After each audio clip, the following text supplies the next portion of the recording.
Let's go to the phone line. I've got Michelle standing by. Michelle, good morning. Good morning. Welcome to the program. Thank you. Are you the same Michelle that works with Dr. Don?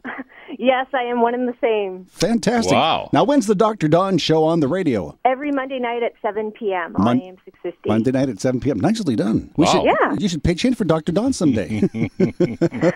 Michelle is with us this morning because Michelle went to our website and you have a mortgage question, and we're going to connect you with our mortgage expert. Bill Macklem is here right now. So what's up, Michelle? My husband and I own a one-bedroom apartment, but we definitely need some more space. So we were initially looking at selling and moving up, but there's something in the back of my mind that always says, well, what if we could keep this and rent it out and then buy another property for ourselves? So I wanted to know how that worked in terms of leveraging the equity that I have in my existing home, because that's where the down payment would come for the new property. Is that possible? And then how does that affect how much we can afford in another property? All right, now, before Billy gives you the answer, I have a question for you, Michelle. Are you planning on renting it through a management company, or do you plan on taking care of business yourself? I know there's a lot of responsibility, but I was hoping to take it on ourselves. Okay, because, you're going to get calls at 3 o'clock in the morning saying the toilet's overflowing. Yeah, no, I understand that. Okay, I pull your leg a bit. Bill, what are the chances? Well, Michelle, that's great. Thanks very much for the call. There's a real opportunity. I was talking with Sherry earlier. We were just talking about the fact that some people have some equity in their current home, and when they're selling and moving up, they may have the opportunity of actually keeping it. And so you can do an 80% or 85% refinance on your current home, because it is your current home, and CMHC allows you to do that. And you would then take your equity from that and then use that as your down payment on your next property.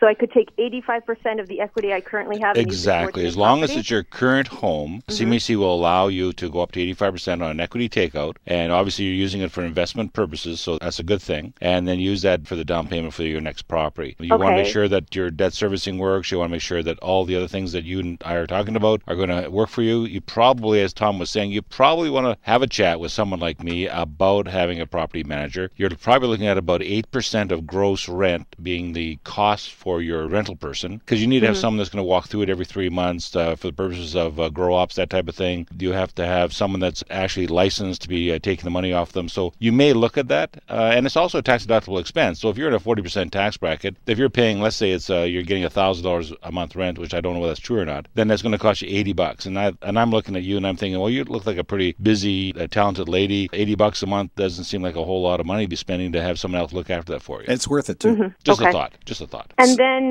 my next question would be, if we did keep this, we've been pre-approved for a set amount. How does that affect our pre-approval? Like, I understand we would have to purchase something that wasn't at our max as what it would be if we let this place go. Not necessarily true. You're allowed to, as per CMHC rules, once you've looking at another property, that you're allowed to look at 50% of the gross income as part of your income stream on that new property, and so therefore you might be able to still qualify. Okay. That's great. That's good. What part of town do you live in now? I'm in Richmond. Okay. I'm just down the street from you guys. Oh, I can see you waving. Well, I hope Bill was able to answer your questions for you. That was some great information. Thank you very much. Well, thank you, Michelle, for going to our website. And again, Dr. Don is on the radio when? Mondays at 7 p.m. So now you go and tell Dr. Don you want to raise because you got him a free plug on our show, okay? Will do. Thanks, Michelle, and good luck to you and your husband. Thanks. Take care. Thanks for calling. We'll see you again.